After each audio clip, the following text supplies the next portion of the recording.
Curso de dislipidemia, módulo 6, parte 2.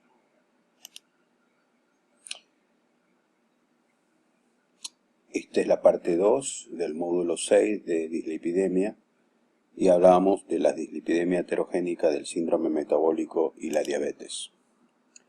¿Cuáles son los componentes de la dislipidemia heterogénica? Habíamos hablado de la tríada heterogénica, factor de riesgo metabólico, como la importancia de la circunferencia de cintura y su relación con triglicéridos plasmáticos elevados. Si nosotros tenemos un paciente con una cintura más de 94,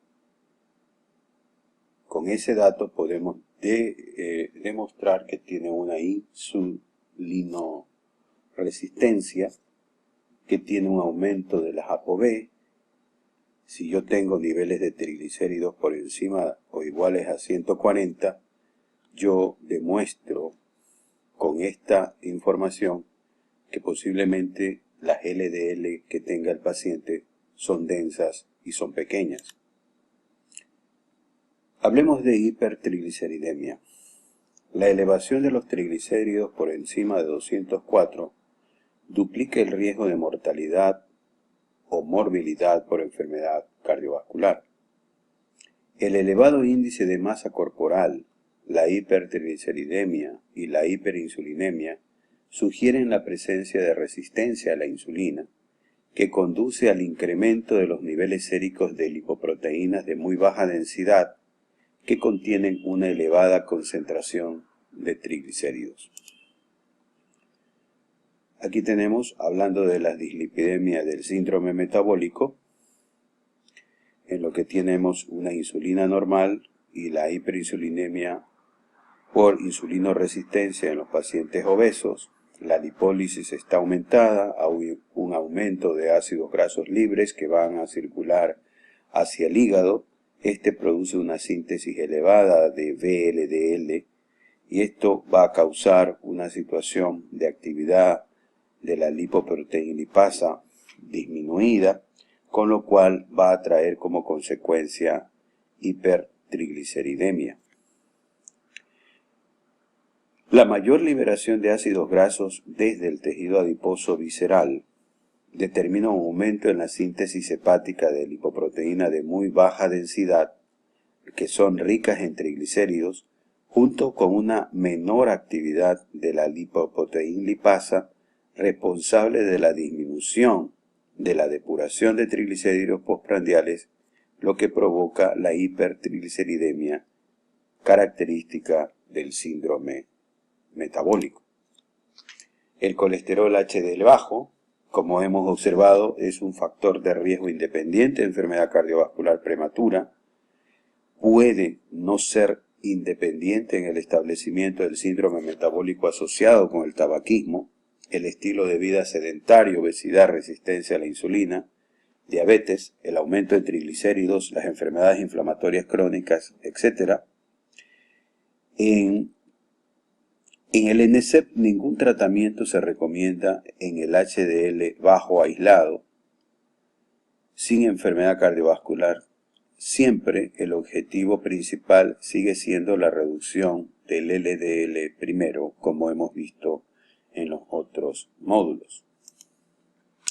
Los triglicéridos elevados con HDL bajo, cuando tenemos esta asociación desde el punto de vista fisiopatológico y del metabolismo de los lípidos, la elevación de los triglicéridos generalmente va acompañada de disminución de los niveles de HDL, debido a la acción de la proteína transportadora de ésteres de colesterol, la cual transfiere triglicéridos desde los kilomicrones a las VLDL hacia las HDL, a cambio de moléculas de colesterol desde las HDL hacia las VLDL y kilomicrones, con el resultado final de la formación de partículas HDL pequeñas fácilmente degradadas por la lipasa hepática. Aquí tenemos una gráfica a través del estudio ARID, en la cual se divide en quintiles el HDL, colesterol, y aquí tenemos el riesgo relativo por incidente de una enfermedad cardiovascular en hombres y en mujeres. Y como podemos observar, a medida que los niveles de HDL disminuyen tanto en hombres como en mujeres, el riesgo relativo de incidencia de enfermedad cardiovascular aumenta. De tal manera que niveles de HDL bajos están asociados con alto riesgo de enfermedad cardiovascular, pero niveles de HDL elevados son cardioprotectores. ¿Por qué razón el HDL tiene múltiples mecanismos beneficiosos? Aquí tenemos una serie de mecanismos como por ejemplo el transporte reverso del colesterol, mejoran la función endotelial, limitan la hemostasis, protección de las LDL para que no se oxiden, disminuye a nivel de la pared basal la inflamación a través de una disminución de la expresión de citoquinas celulares o moléculas de adhesión, disminuye los monocitos, ¿no?, o proteínas quimiotáctiles, disminuye la oxidación de los fosfolípidos, etc. HDL bajo y riesgo cardiovascular. Aquí tenemos una gráfica en la cual nosotros observamos que existe evidencia epidemiológica en pacientes diabéticos y no diabéticos con alto riesgo cardiovascular. Niveles de plasma de colesterol HDL bajos son un factor de riesgo predictor independiente de enfermedad coronaria o cardiovascular prematura. El poder predictivo de las HDL está en función del riesgo global cardiovascular de acuerdo a la tabla PROCAN, y el HDL bajo está presente frecuentemente en supervivientes de infarto, como en el PROCAN, en supervivientes de stroke, como el estudio SPAR, y en pacientes con síndrome coronario agudo. Los estados de insulinoresistencia, incluidos en diabetes y en pacientes con síndrome metabólico, tienen una prevalencia de un colesterol HDL bajo, y este colesterol HDL bajo incrementa el riesgo cardiovascular. Hablando de la dislipidemia del síndrome metabólico, esta proteína de transferencia de ésteres de colesterol, como les habíamos dicho, media en el traslado neto de triglicéridos de las VLDL a las IDL y a las HDL, así como el traslado de este colesterol de las LDL a las HDL y estas a su vez a las VLDL. De tal forma, como vemos en la gráfica, los triglicéridos son donados de las VLDL a las LDL y estas LDL donan triglicéridos a las HDL y a su vez las HDL a través de la proteína transportadora de ésteres de colesterol proporciona estos ésteres de colesterol o colesterol a las LDL, y asimismo como a través de la conexión entre las VLDL y las HDL siempre estas sustancias donan triglicéridos y a través de la proteína transportadora el HDL dona colesterol. De esta forma, junto con la hipertrigliceridemia, se observa un mayor catabolismo de las HDL y un aumento en las formas densas y pequeñas de las LDL altamente aterogénicas. ¿Cuál es el rol de la lipasa hepática? Si nosotros vemos un incremento de triglicéridos de las VLDL, existe un aumento de la transferencia de triglicéridos, como hemos observado, hacia las LDL y hacia las HDL. Si este aumento de la transferencia de triglicéridos a las LDL, aumento de triglicéridos en las LDL, estas LDL las hace densas y pequeñas. Cuando existe un aumento en la transferencia de los triglicéridos desde las VLDL, ricas en triglicéridos, hacia las HDL, aumento de los triglicéridos en las HDL, lo que promueve un descenso del colesterol HDL por el aumento de la actividad de la lipasa hepática que degrada, que neutraliza a las HDL. Las partículas, como se lee en el texto, LDL y HDL, se enriquecen de triglicéridos, convirtiéndose en buenos sustratos para la lipasa hepática, lo que conduce a un aumento en las concentraciones de las partículas LDL densas y pequeñas, deplecionadas en ésteres de colesterol, y a una disminución de las HDL colesterol por transferencia de este hacia las VLDL a cambio de triglicéridos. Acción de los PPAR en la dislipidemia. Aquí tenemos los PPAR alfa, PPAR gamma, ¿ya? En la cual podemos observar que la familia de receptores nucleares PPAR está implicada en el metabolismo lipídico y se han descrito 3 tipos, los cuales son inhibidos por la obesidad, aumentando el riesgo de aterogénesis y de enfermedad cardiovascular.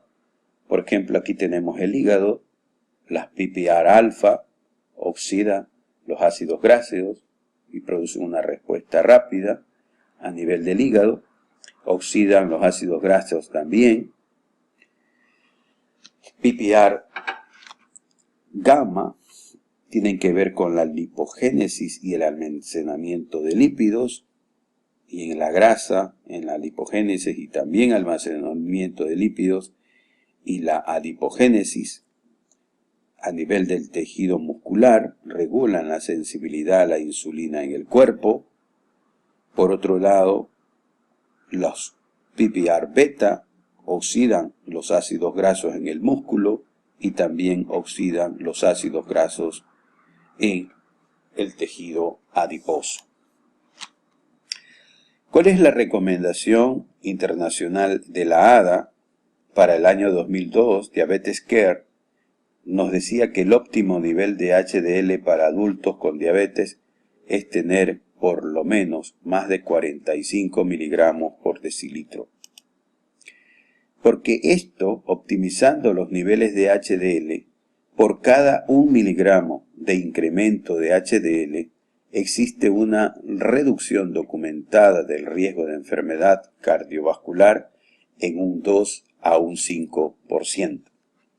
¿Y por qué este beneficio? Si nosotros vemos esta compleja diapositiva, podemos ver 9 propiedades que tienen las partículas HDL en lo que tiene que ver con protección cardiovascular, que la podemos enumerar en esta diapositiva para hacerlo más práctico. Estas acciones ateroprotectoras de las HDL no relacionadas, al tratamiento, tenemos que ver la inactivación del complemento. Las HDL producen una regulación de la inflamación. Las HDL producen fibrinolisis, evitan la formación de coágulos, son antitrombóticas. Las HDL regulan la actividad secretora del endotelio. Las HDL protección de la función endotelial. Las HDL producen una acción antiapoptosis. Las HDL son antioxidantes, de tal manera que todas estas propiedades que nosotros vimos sobre las acciones ateroprotectoras de las HDL son fundamentales para explicar por qué a mayor nivel de colesterol HDL existe un efecto cardioprotector. Y esto se traduce que ahora tenemos nuevos horizontes en lo que tiene que ver con la HDL. Posiblemente la cantidad de HDL tenga que ver con la ApoA1, como hemos visto, pero también tenemos que considerar que no nos interesa solamente la cantidad, sino que la cualidad de las HDL, es decir, su capacidad antiaterogénica y de actividades vasculoprotectoras, esté presente. Tratamiento. Vamos a hablar sobre el tratamiento de la dislipidemia, del síndrome metabólico y de la diabetes. Se debe animar a todos los pacientes diagnosticados con síndrome metabólico a que cambien su dieta y hábitos de ejercicio como terapia primaria a todos.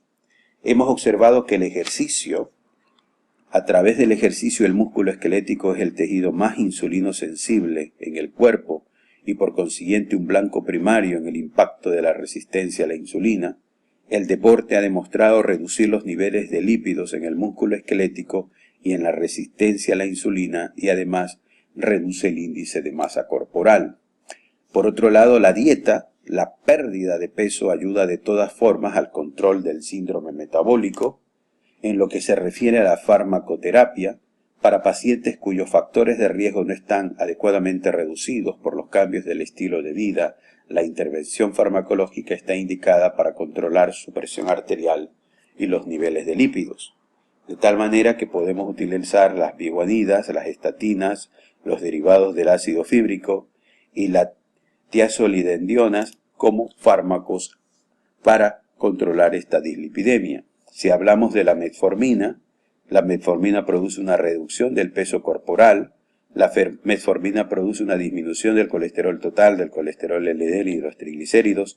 La metformina actúa aumentando la utilización periférica de la glucosa y la metformina aumenta la utilización también periférica de la glucosa tanto a nivel de músculo como a nivel del tejido graso. La metformina es un sensibilizador de la insulina. La metformina actúa predominantemente en el hígado, donde suprime la liberación de glucosa como otro mecanismo de efecto en este paciente con síndrome metabólico. Por otro lado, ya hemos hablado de la utilidad de las estatinas, pero puntualmente las estatinas en los pacientes con síndrome metabólico, en los pacientes que tienen la tríada lipídica, podemos observar que éstas actúan a través del hígado, inhibiendo la HMG-CoA reductasa, ¿ya? Y esto produce una serie de circunstancias en lo que tiene que ver con la producción del colesterol bloqueado por las estatinas. Las estatinas son potentes agentes reductores de LDL colesterol con significante pero menor efectividad en la reducción de los triglicéridos, eso lo conocemos. El mecanismo principal por que las estatinas reducen el colesterol es a través de la inhibición de la síntesis de colesterol a partir de la hidroximetilglutarilcoenzima A reductasa. Tenemos otros como son los derivados del ácido fíbrico, son los agonistas de la pipiral alfa. Nosotros hemos observado cómo los derivados del ácido fíbrico, es decir, los fibratos, regulan la dislipidemia diabética aumentando la depuración de VLDL y LDL colesterol y aumentando la producción de HDL. Aquí tenemos un gráfico en el cual podemos observar esa función de los ácidos fíbricos. Lo que tiene que ver con la tiazolidendionas son agonistas muy potentes de los PPAR gamma. Aumenta la captación celular de glucosa en el músculo esquelético, disminuye la producción de glucosa hepática y prolonga la función de las células beta pancreáticas, previniendo la apoptosis de esta. Aquí tenemos este tipo de sustancias, como a nivel del hígado activa directamente los pipiral alfa, al adipocito modifican el gen de expresión y transcripción, disminuyen la lipólisis, disminuyen los ácidos grasos libres, disminuye factores como la leptina, aumentan la adipolectina, lo cual mejora la sensibilidad a la insulina. A nivel muscular también actúa en una activación de los PPAR alfa. Como vemos, el síndrome metabólico es un elemento nocivo, es un conjunto de factores tanto desde el punto de vista dislipidémico como hipertensión arterial, obesidad abdominal, etc., que causa una serie de trastornos y aumento de la mortalidad cardiovascular.